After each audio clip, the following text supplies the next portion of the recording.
morning. Good morning, sir. Hey. All right, Good 45 morning. minutes starts now. Let's go. Yeah, it's going to start any second now. But hey, everyone, I'm Jonathan Capehart, opinion writer for the Washington Post and host of the podcast Cape Up Live. Welcome to our first ever Cape Up Live event with the executive producer of the forthcoming CBS show Maine Justice, author of the forthcoming book Pursuing Justice, chairman of the National Democratic Redistricting Committee, and the 82nd Attorney General of the United States, Eric Holder. Thank you. Thank you. Thank you. Now, before we begin, some disclosures. Today's event is life coming full circle. You see, the idea for Cape Up was born in October 2014 when I interviewed Eric at the Washington Ideas Forum. So 18 months, 73 guests, and one wedding later, mine, which you officiated, I am thrilled to welcome you to the podcast. All right, it's good to be here. And you here in the audience and watching online can be a part of it by tweeting your questions to us using the hashtag CapeUp. I'll pose some of those questions during our conversation. But right now, let's get started. So, Eric, how have you been? I've been fine. You know, will ask me that question at the conclusion of this interaction. All right, fine. So President Trump's been tweeting. I double-checked before I came out here to see if there's anything more, but he's been tweeting about the Mueller probe since 6:59 a.m. 3 tweets culminating in one at 7:49 a.m. that simply read, "Witch hunt," all caps, exclamation point. Given that, how do you interpret the moves by Mueller of late? We've got 100 charges, 19 people indicted, 3 companies. What's going on? I mean, I think there are 3 strains to the investigation. One, conspiracy, not collusion. There's no such thing as collusion, so a question of conspiracy. There's another one with regard to obstruction. And then I think one that is necessary to understand everything, what I would call the context line, that deals with the Trump organization's interaction with Russians before he was president. And I think that's the one that potentially could lead to something catastrophic by Trump with regard to Bob Mueller's continued presence in the office. And catastrophic, you mean firing? Yeah, potentially could do something like that. Do you think he would be gutsy enough to do it himself, or would he have his own Saturday Night Massacre and have someone at DOJ be the bad guy?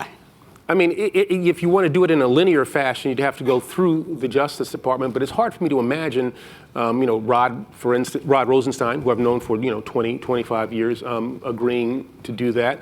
I guess the Solicitor General would be next, since the Associate Attorney General has now pulled herself out. It's hard for me to see how you're going to get that through the Justice Department. But there are potentially, I think, other ways in which it might be accomplished. I don't necessarily want to share them. I was about to say, such as? Well, I think the president could really just suspend or do away with the regulation that set up the special counsel's office. I think he potentially has that power as the head of the executive branch.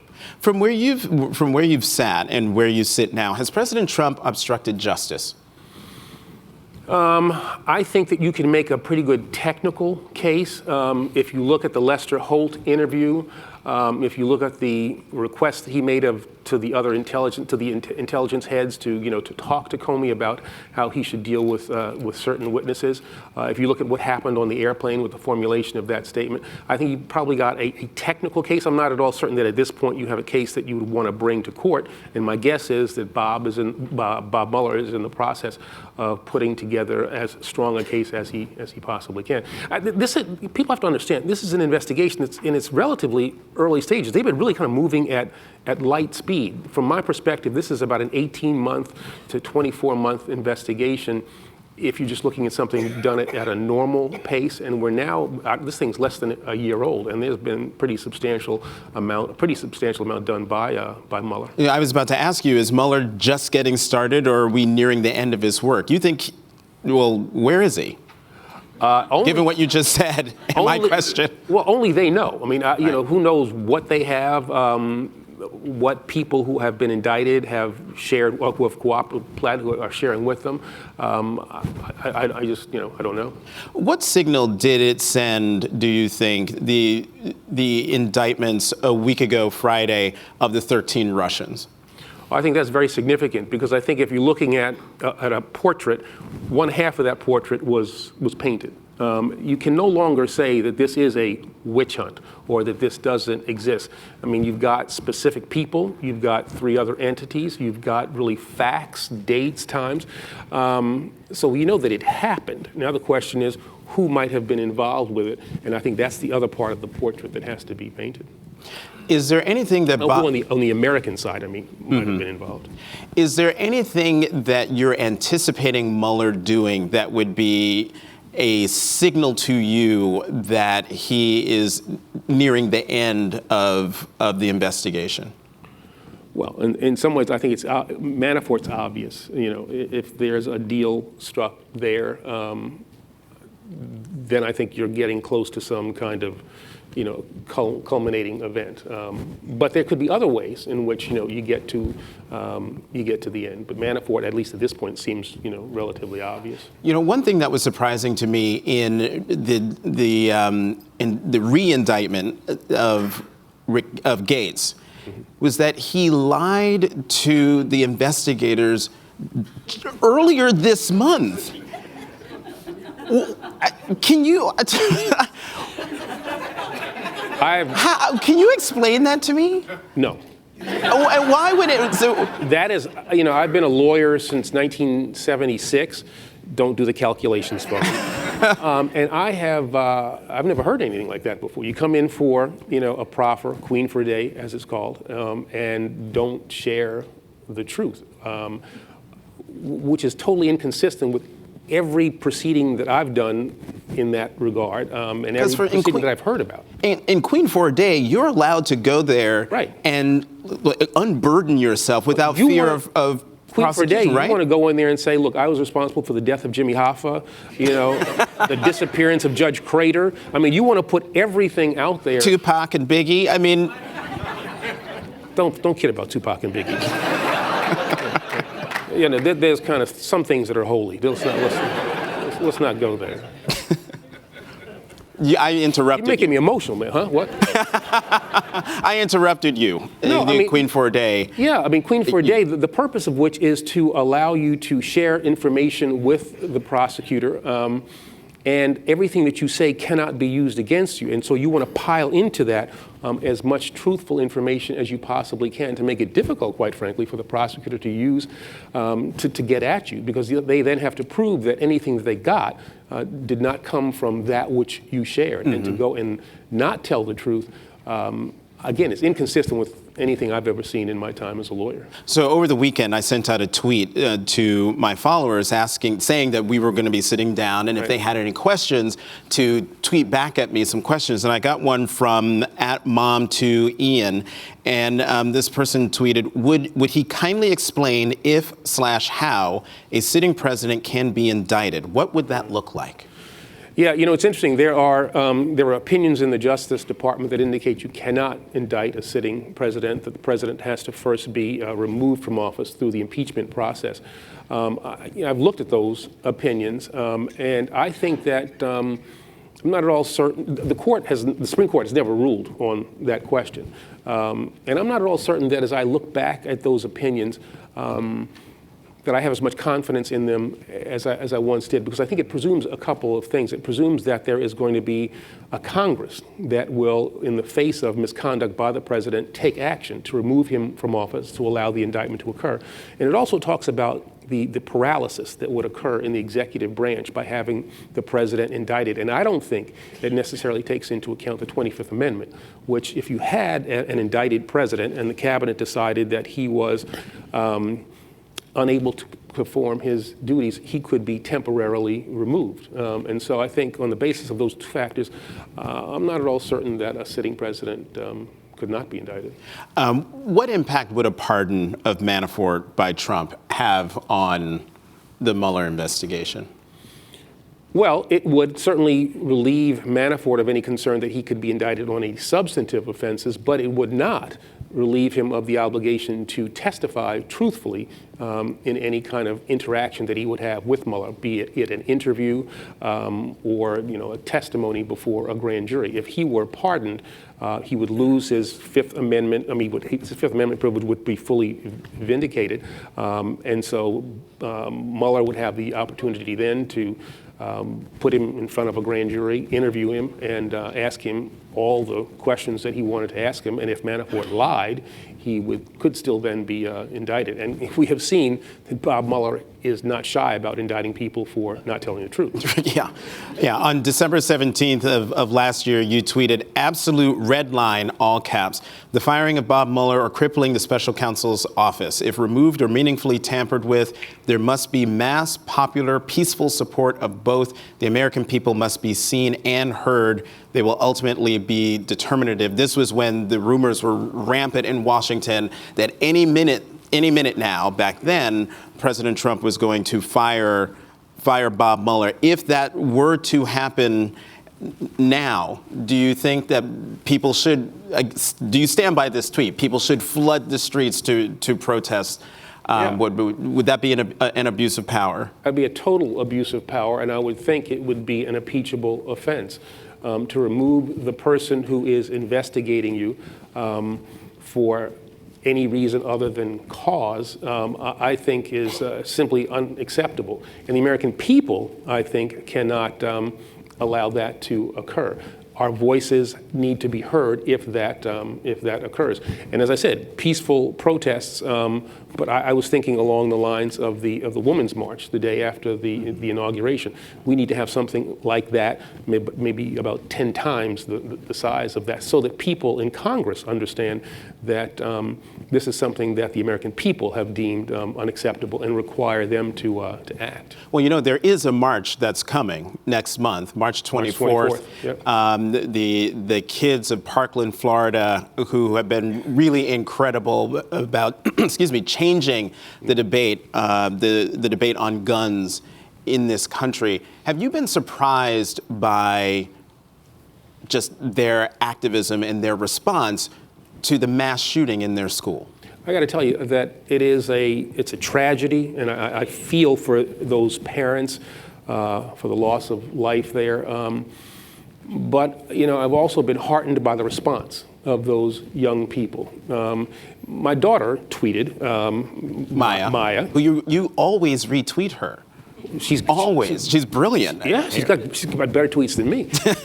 And she made a point that I thought was pretty interesting. She said that after Sandy Hook, you had, first graders, and they didn't have, and those who survived didn't have voices. They're little kids, But when you have a massacre that happens in a high school, you're talking about 16, 17-year-olds, these are kids with voices, the survivors. And they are the ones who are leading this effort in a way that the Sandy Hook kids could not. And so they will stay in the consciousness of this nation. My hope is, this is February, and that they're out there. My hope is that they'll be there in May and in June and in July and in August and in September. I hope that they'll stay focused, and I hope that their advocacy will move this nation, not move this nation, because the nation's in the appropriate place, move the leadership of this nation to a place where the American people already are. How confident are you that they'll be successful in moving the leadership to be where the American people are? I can't say that I'm very, very confident. If the reaction is to what happened in Florida, we're going to ban bump stocks. We're going to do that after what happened in Nevada, and we're going to raise the age that you can buy an AR-15 from 18 to 21. That, from my perspective, is not consistent with what should be a responsible reaction, which should be to ban AR-15s, to ban high-capacity magazines, to expand our background check system in a way that the American people overwhelmingly support. Like 80, 90% of the American people say we should have universal background checks. About 2/3 say we should ban AR-15s. But we have a gun lobby and gerrymandered districts that allow our representatives in Congress to do things that are inconsistent with the people they represent. Would you have run into gunfire without a weapon if you were president? Would I have what? would you have run into gunfire without a weapon if you were president? I'm from Queens, he's from Queens. And that's about where the similarities end. I mean, that statement, reflects in some ways all that's wrong with this president. To say something like that, is inconsistent with his history. I looked at what Joy Reid said. It was interesting. She tweeted something and said that, he says he would run into this school where live ammunition was being shot without a gun, but he wouldn't go to Vietnam when he would have given him a gun. So that's just one of those weird Trump things that I just chalk up to, he had a bad day. He got up too early. I mean, I don't know. Well, speaking of President Trump, let's talk about the independence of the Justice Department. And during an interview with the New York Times in December, the president... You always do all this research, so, I mean, that it's my job. Well, yeah. So, but then I've got to try to be consistent. Don't worry about being consistent. All right. So during an interview in December with the New York Times, President Trump once again bemoaned the fact that Attorney General Jeff Sessions recused himself from the Muller Russia investigation. And when he was asked if he thought you were more loyal to President Obama, Trump said, quote, "I don't want to get into loyalty, but I will tell you that I will say this. Holder protected President Obama, totally protected him. Last month, the president reportedly invoked your name again during an angry Oval Office meeting where he asked, quote, 'Where's my Roy Cohn?' Did you not protect President Obama, or does President Trump have a fundamental misunderstanding of the role of the Attorney General?" That would be the latter. He's got a fundamental misunderstanding of both the role of the Attorney General and the role that I played in the Obama administration. There's kind of a basic problem there. I didn't have to protect Barack Obama, okay?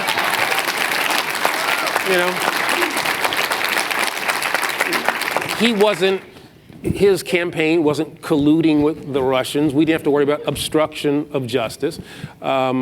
And the other thing is that President Obama understood that the best justice departments are those that are independent of the White House. He's a lot of things, Barack Obama is, but he's also a good lawyer, and he's also a student of history, and understands that those justice departments that get too close to the White House are the justice departments that get into trouble. The attorney generals who get into trouble. And so the notion that I would be compared to somebody as odious as Roy Cohn. On the other hand, I did like the comparison to Bobby Kennedy. That was okay. But as I said, there was no need for me to protect Barack Obama in the way that I guess he wants his attorney general to protect him. I guess he thinks he needs to be protected from stuff. Do you think the president is operating as a president or more as the head of, I'm just going to say it, a crime family, like as in the Godfather? I'm not going to go there. Come on. How about loose cannon? I think there is in some ways a lack of understanding about the ways in which government has traditionally and appropriately operated. The breaking through of norms. Not just forget about laws and what Bob Muller finds, but breaking through of norms that this president has done, I think, reflects that fundamental lack of understanding. And there is a danger there that things that have been built up over centuries are being flouted by this president. And I get concerned that what's the impact of this going to be when Trump is ultimately gone? Does that mean that those norms have been destroyed, or do we somehow find our way back to them? Because a lot of the appropriate functioning of government is determined not by laws, statutes, and regulations, but just by norms and expectations that people have.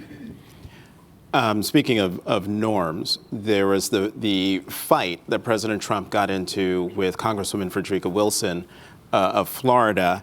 And in that fight, President Trump criticized President Obama for what he said president not calling families of the fallen.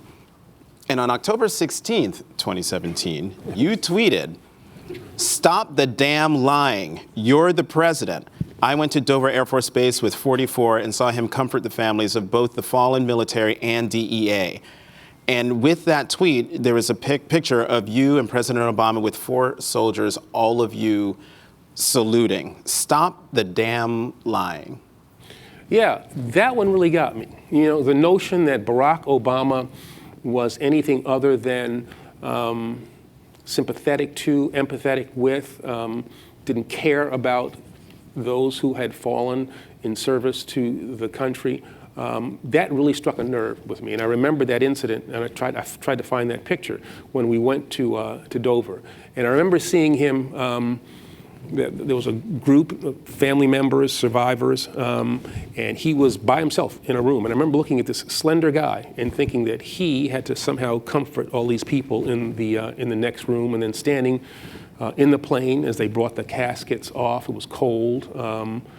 And I saw that repeated, you know, over the years. And for him to say what he said about President Obama at that time was just something, again, that was as emotional a tweet, I think, as I've ever done.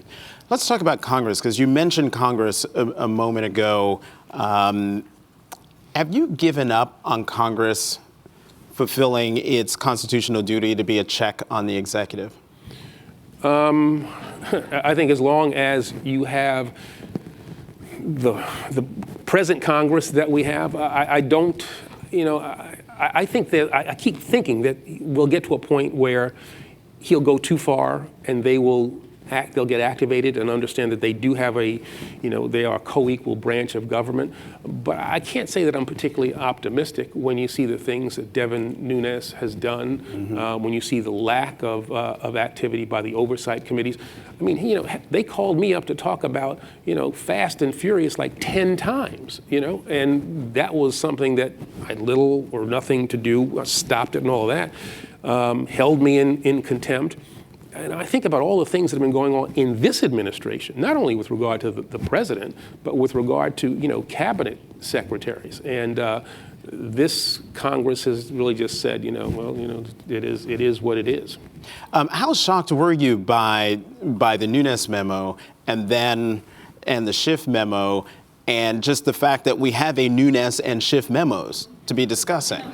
I mean, that's pretty scary. I mean, you know, there are things that happen in an intelligence capacity that are not to be shared. You don't want to potentially reveal sources and methods. And if you are a person who could help the United States, or a foreign intelligence agency that could help the United States, you have to dial into that equation, that calculus. Well, if I share information with the United States, am I going to end up in a memo that some head of an intelligence committee is going to share? So I think, you know, there's a long-term potential negative impact to what Devin Nunes did. I think what Adam Schiff did was necessary to kind of correct the record, the incorrect record that Nunes tried to paint. Last week, a week ago today, you tweeted, "Russian threat to our upcoming elections. Do something. Do anything. Impose sanctions overwhelmingly approved by even this dysfunctional Congress. Are you simply unfit, without the necessary nerve, or do they have something on you? We were attacked." I forgot to put in my notes who this was directed at, whether it was to the president or Congress, but either way, you are hurling thunder at inaction at either end of Pennsylvania Avenue. Yeah, I mean, this country was attacked. I mean, you know, it was electronically attacked, it was hacked. The most basic part of who we are as Americans, our electoral system, was attacked. And what have we done to prepare ourselves for what will be an inevitable attack in this year, 2018, 2020, there'll be off-year elections in 2019. What have we done? They have done absolutely nothing. And This is something that you would think a joint committee would be looking at. There'd be executive action, there'd be new regulations, there would be money spent. We try to anticipate what the Russians did. There are sanctions that this Congress passed, this dysfunctional Congress passed overwhelmingly, that this president has made the determination he's not going to impose. I mean, this is absurd. This is absurd. This is a dereliction of duty. And this is Roosevelt after Pearl Harbor and saying, well, okay, take it easy, we got this, and not doing anything. It's George W. Bush after 9/11 doing nothing. We were attacked. And it is responsible, it is incumbent upon both Congress and the people in the executive branch to do something. They have done nothing. So it's incumbent upon Congress to do something, and they haven't done anything. And one of the ways to get Congress to do something is to change Congress. With the midterm elections coming up in 2018, and I want to talk about your work as chairman of the National Democratic Redistricting Committee. It has four pillars: legal action, mobilizing grassroots, supporting reforms, and winning targeted elections.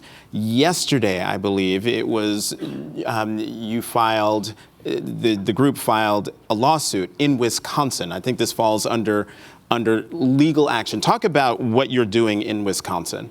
Well, with regard to the lawsuit that was filed by our by the foundation that is a part of the NDRC. Governor Walker, there are two people, a state assemblyman and a state senator, who left their positions to join his administration. Under the applicable regulations in Wisconsin, you're supposed to fill those seats as soon as is practical, as soon as is possible. And he has made, or indicated, he wasn't going to fill these things until 2019. And so people in those districts would have been unrepresented over the course of the next year.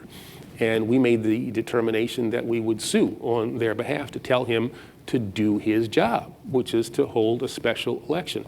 And I'm not looking for a particular result. I'm just saying, look, hold the election, do what you're supposed to do. And that's what the NDRC is really all about, to try to inject fairness into our electoral system, which has become tilted by gerrymandering, by huge amounts of unregulated money that go into the system. I think that if we have a fair system where Democrats are competing fairly against Republicans, where progressive ideas are being compared to conservative ideas, that progressives and Democrats will do just fine. But the elections have to be fair. Mm-hmm. Pennsylvania, you filed a motion to intervene to protect the court-drawn congressional map in Pennsylvania. Talk about what's happening there. Well, this is pretty amazing. All right, so Pennsylvania is one of the most gerrymandered states in the country. They have a congressional delegation that is now 13 Republicans, 5 Democrats, although it is about a 50-50 state. Suit was brought to say that that was unfair gerrymandering. Court found that, in fact, it was true, gave the legislature an opportunity to redraw the lines. They came up with a map that the court said was unacceptable, and the court drew its own map. And what was the reaction of the Republicans in Pennsylvania? They decided they wanted to try to impeach the judges. And so they've now filed a lawsuit to overturn that which the court has done. We have intervened there to try to defend the court and also to defend the process. Again, to simply have a fair map system in place in Pennsylvania, as we have tried to ensure in other parts of the country. Now, some of the analysts say that Democrats, as a result of these redrawn districts, that Democrats could pick up 3 to 5 new congressional seats in 2018. That's what it says on paper. But if people don't go out and vote, that's not going to happen.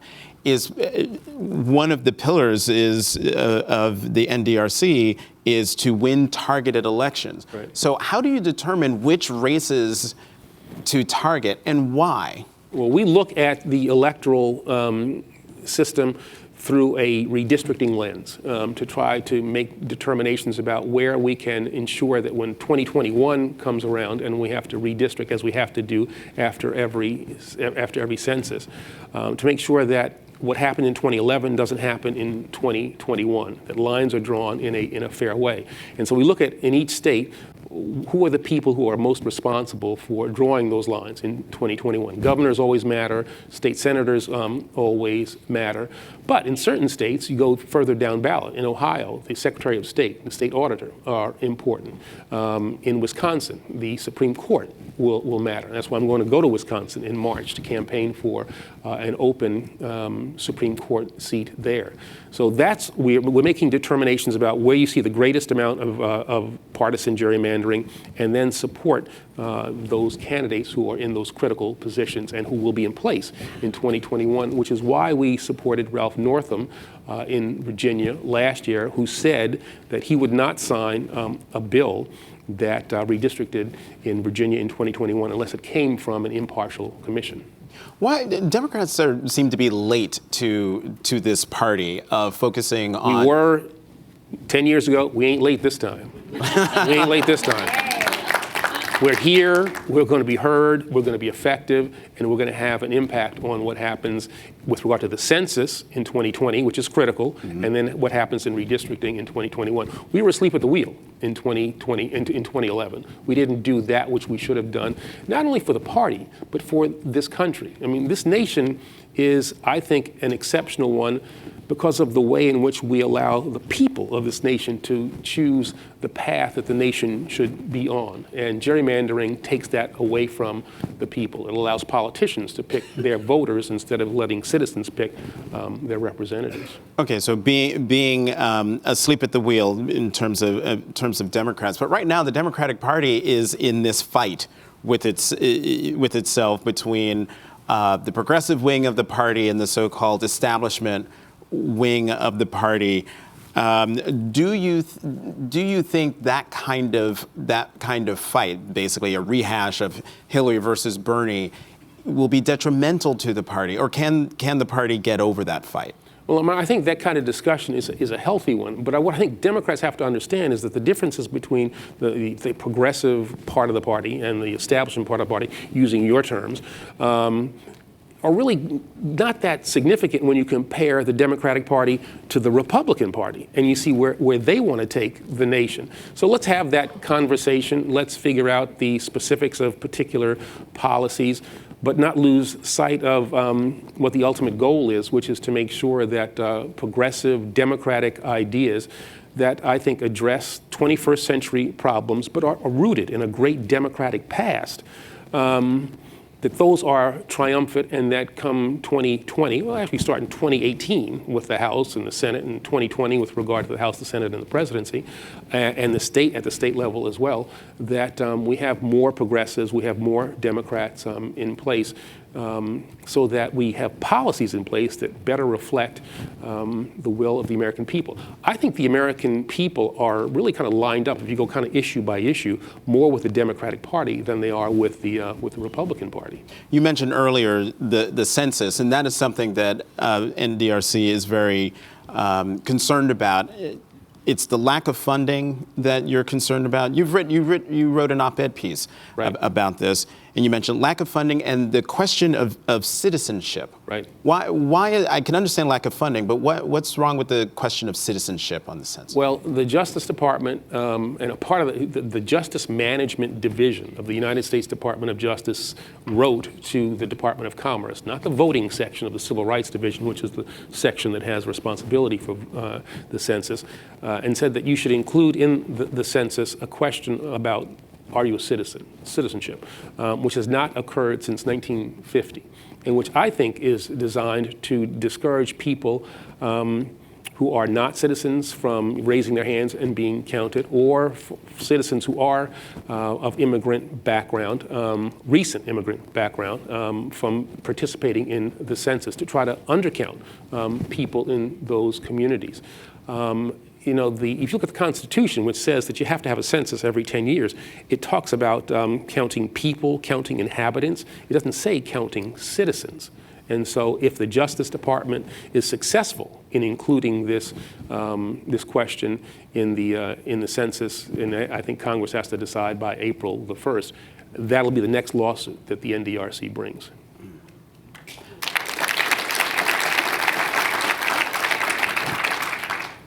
Now in 2020, I mean, you could do something to be, a part of the solution of the things you've been talking about. Earlier this month, Rachel Maddow asked you, quote, "Would you make a better president?" And you replied last year, this interview was last year, "Any one of my kids would be a better president than Donald Trump." You went on to say, "I will make a decision at the end of the year, at the end of the year with regard to higher office." My question, though, is, what does Dr. Malone think of all this talk? Well, she's sitting right here. Let's just say that she's not been convinced yet that that would be a good thing to do for us, for our family. And, okay, understood. We'll take that and put it over to the side for a moment, just to entertain this for a little bit. Because you have been asked this question a couple of times, and right. I mean, as you said, I will make a decision. Right. Why do you feel at least a flicker in the belly to even think about running for president? Well, because, I care a great deal about this country. I've spent the vast majority of my professional life in public service. I think I've got ideas that I hope would resonate with the American people. I think I've got the guts, to potentially do the things that I think the next president would have to do. This is not a time to be half-stepping. This is a time to deal with a changing America, with an America that will be wounded by the experience that we are presently going through. So, I mean, it is all those things. It doesn't mean ultimately I'm going to do it. I'm certainly going to be involved in what happens in 2020. But I care about this country. I care about the way in which people in this nation are treated. I care about the notion of fairness, of equality. I think this country is a great one.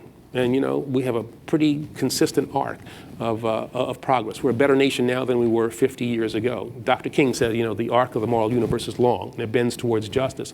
But that only happens when people put their hand on that arc and pull it towards justice. And I want to do that. And the question is, what will be the manner in which I'll do it. Have you discussed this with President Obama? Well, here's one thing where I'll agree with Sessions. I don't really talk about my conversations with the president. Oh, so you're protecting him now, is what you're saying. That's one way of looking at it. Okay, so another Twitter follower sent me this question for you from @MikeEatsMiami. I have no idea what that means. Here's my question, he writes. There's talk of your potential candidacy for president. Do you feel now is the right time to continue to recycle members of previous administrations as candidates for president, or do you agree that it is better to refresh the faces of the Dem Party? Yeah, I mean, I think, we want new ideas. You want to have, and I think that's really the question. Who's got new solutions to the new issues that we have to confront? I don't think, as much as the baby boomer generation is kind of getting a bad rap, I don't think we necessarily have to exit the stage at this point. But the test really is, there's a particular individual have new views, new ideas. That's not necessarily a function of when you were born. It's a function of your outlook. It's a function of your perspectives. And so, yeah, I think, at some point, yeah, you can be too old. And at some point you can be too young because you need, certain life experiences, I think, to really understand the nature of all of these jobs. So I think it's really more, the focus ought to be on ideas as opposed to birth date. Mm-hmm. Now, it's been 9 years, and by my calculation here, 9 years and 1 month since you gave the famous Nation of Cowards speech in 2009 for the Department of Justice African American History Month program. And it was a rather bleak assessment for America in 2009. Mm-hmm. I listened to it again last night, but that was 2009. Yeah. How would you amend that speech to fit 2018? Well, I think, we're actually in a better place having had an African-American president, an African-American first lady, an African-American family in the White House. I think that we are in a better place than we were perhaps then, though we are, there are things coming out of the White House now that want to take us back to a place, a place that really kind of never existed. But I think if people read that speech, you and I have talked about this before. I didn't just get up and say at the Justice Department, the United States is a nation of cowards, and sat down. The speech was much more full than that. I actually thought it was a pretty optimistic speech, and I think it's actually held up pretty well. I read it, I guess, just a couple of weeks or so ago, I pretty much stand by that which I said there. And what I said was, we were, when it came to things racial, that we too often as a nation were afraid to confront our racial past and our racial present. And in that way, I said that we were too often a nation of cowards. Right.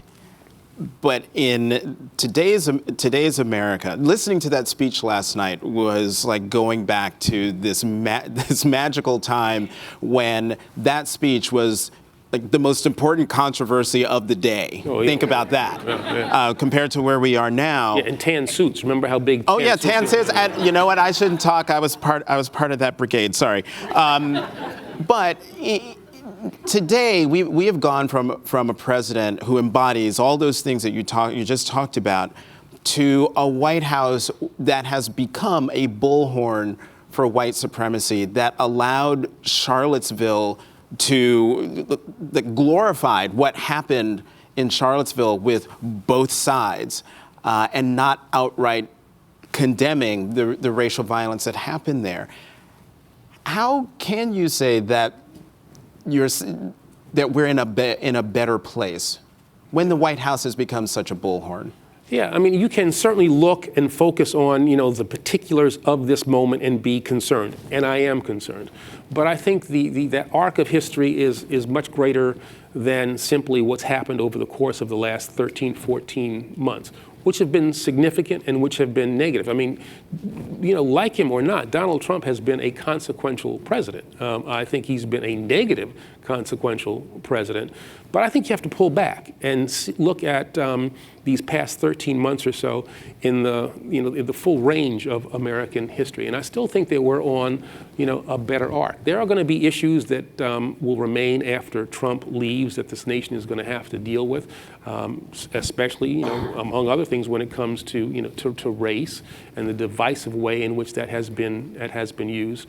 But I remain optimistic about the goodness of the American people, the capacity of the American people to accept the demographic changes that I think people in the White House and at the Justice Department so fear. We're a nation of immigrants. And I said before, I said recent immigrants, because the reality is, unless you are a Native American, unless you're one of the indigenous people, unless you're an American Indian, you are of immigrant stock. Now, if your people came over on the Mayflower, those were immigrants, early immigrants here. A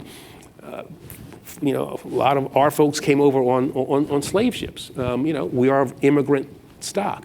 My father came to this country at the early part of the 20th century as a 12-year-old from Barbados. Both of my mother's parents, same thing.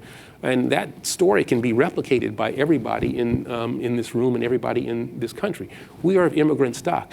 Immigrants make this nation great. They replenish the nation. They revivify the nation.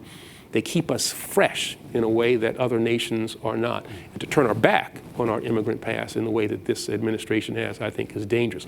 But ultimately, they are not doing anything that cannot be reversed come 2020. All right, this is my favorite part of the interview. And now I'm getting scared. Right. And I'm just gonna tell everybody right now, we're gonna run a little over. So Adam Kuhn tweeted at me at Bethesda ADK over the weekend, is it difficult living in the shadow of being married to such a great doctor? Dr. Sharon Malone. It is. In Washington, D.C., I'm really Mr. Sharon. People will come up to me and say, hey, aren't you Eric Holder? And I go, yeah. hey, my wife goes to your doctor, goes to your wife, all right, or a woman's like, yeah, are you Eric Holder? And I go, yeah. Oh, Sharon Malone's my doctor. So no, I live in her shadow, but I do so very proudly. She is a great doctor. She's a great wife. She has been a great mom. She's the rock in our family.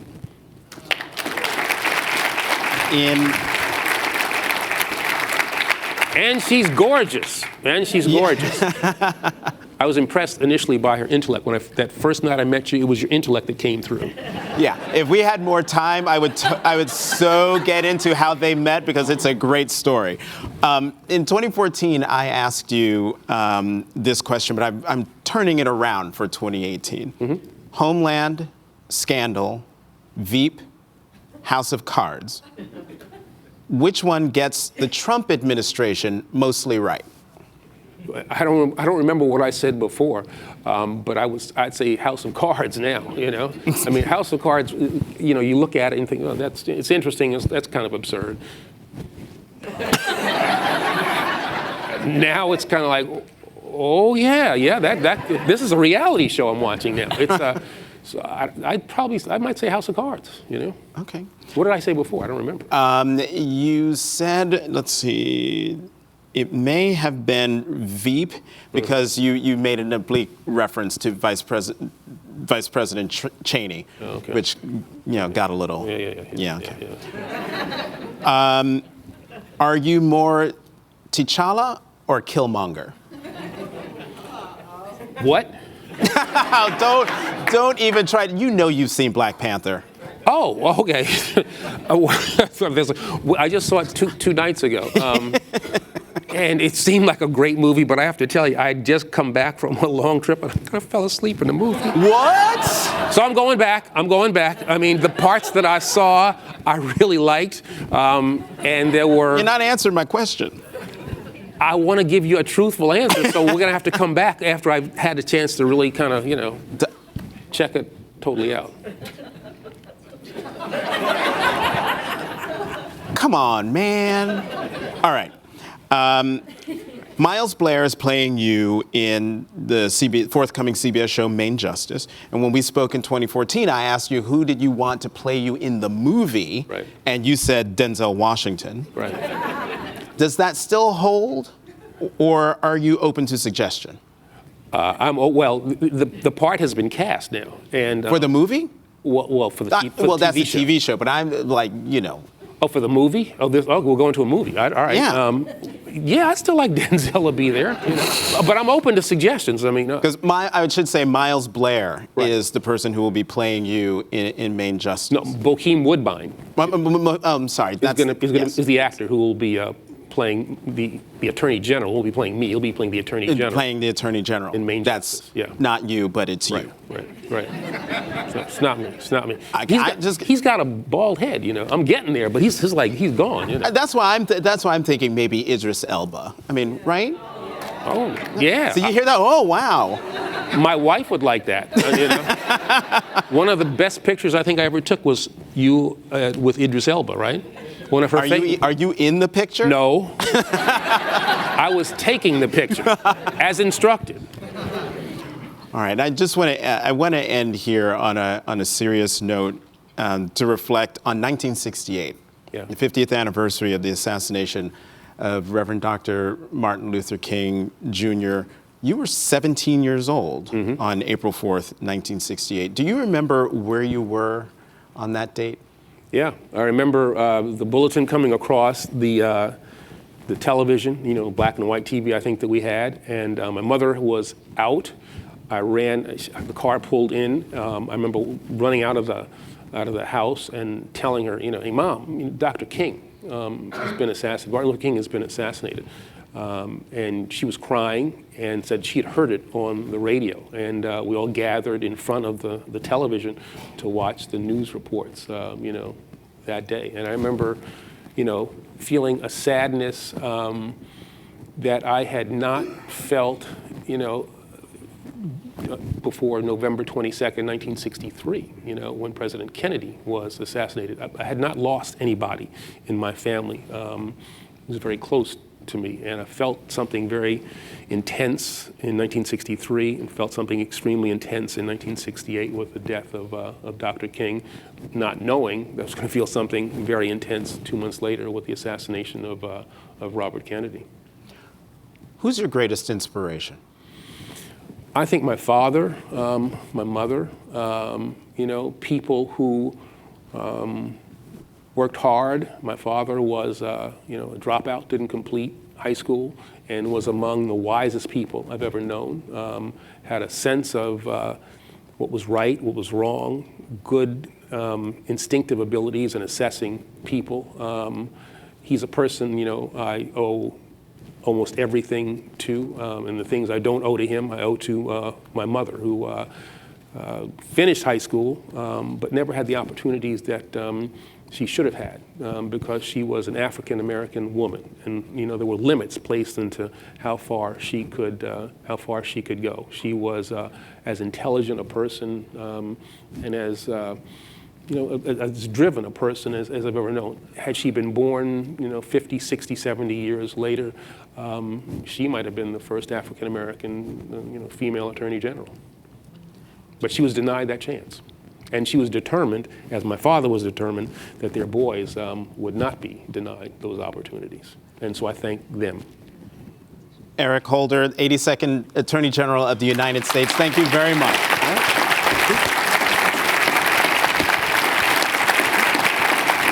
And if you'd like to watch video clips and other highlights from today's program, please visit WashingtonPostLive.com. You can also find my podcast along with others from the Washington Post at WashingtonPost.com/podcast. Thanks to everyone here in the audience, as well as those who watched online, for joining us today. Thanks again for being here.